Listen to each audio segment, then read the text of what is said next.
আজি মই তামোলপুৰত আহিছোঁ।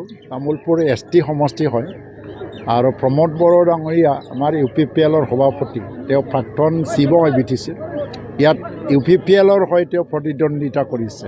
আপোনালোক চবেই জানে UPPL কাৰো লগত মিত্ৰতা নাই। 2026লৈকে BJPৰ লগত NDAৰ এটা সংগী হিচাপে আমি আছিলোঁ, কিন্তু 26ৰ পিছত আমাৰ BJPৰ লগত আৰু NDAৰ লগত কোনো সম্পৰ্ক নাই। এই নিৰ্বাচনৰ পিছত আমি একেলে সেইকাৰণে অকলে নিৰ্বাচন খেলিছোঁ আৰু BJPৰ লগতো কোনো এলায়েন্স বা মিত্ৰতা নথকাৰ কাৰণে তামোলপুৰত প্ৰমোদ বড়ো নিজেই বিশ্বজিৎ দৈমাৰীৰ বিৰুদ্ধে ইয়াত প্ৰতিদ্বন্দ্বিতাত নামিছে। এতিয়া জিকাৰ এটা যুদ্ধ, ইলেকশ্যন খেলিছে মানে জিকিবই লাগিব, হাৰিবৰ কাৰণে কোনেও নেখেলে। আৰু প্ৰমোদ বড়োৰ যিটো এটা সম্ভাৱনা, জাতি জনগোষ্ঠী যেনেকৈ স্বতঃস্ফূৰ্তভাৱে সঁহাৰি জনাইছে, কাৰণ তেওঁ BTCৰ 5টা বছৰ চিফ হোৱাৰ পিছত ইয়াত জিলা এটা গঠন হ'ল। তাত কোনো এটা আন্দোলন কৰিব লগা হোৱা নাই, জেলত যাব লগা হোৱা নাই।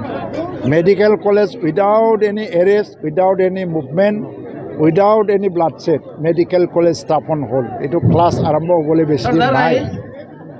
আৰু আজি আমাৰ পাগলা দিয়া আৰু মাল্টি নদী বা এনেকৈ 4খন নদীৰ ওপৰত ব্ৰিজ হৈছে, তাৰ কাৰণেও আন্দোলন হ'ব লগা হোৱা নাই।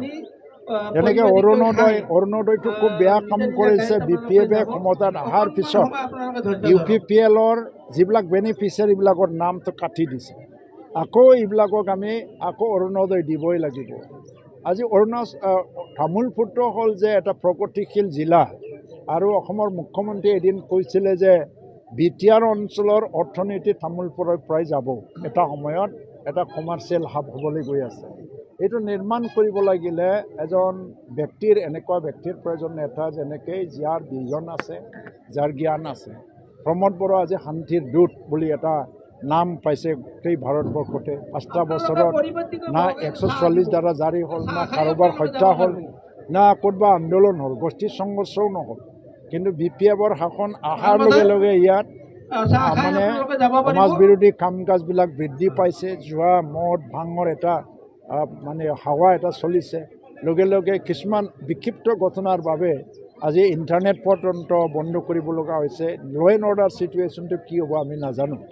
তো এনেকুৱা ব্যক্তি যিয়ে মানে সম্পূৰ্ণভাৱে শান্তি আৰু নিৰাপত্তা প্ৰদান কৰিব পাৰিছে, এই ব্যক্তিৰ কাৰণে তামোলপুৰবাসী ৰাইজে বিপুল ভোটত ভোট দি পেলাই জয়ী কৰি দিব লাগে। তেখেতে অসমত এটা দায়িত্বশীল এজন ব্যক্তি হিচাপে ডাঙৰ এটা দায়িত্ব পাই পেলাই সমগ্ৰ অসমৰ কাৰণেও কাম কৰিব, BTRৰ কাৰণেও কাম কৰিব, আৰু আমাৰ তামোলপুৰৰ কাৰণেও তেখেতে কাম কৰিব।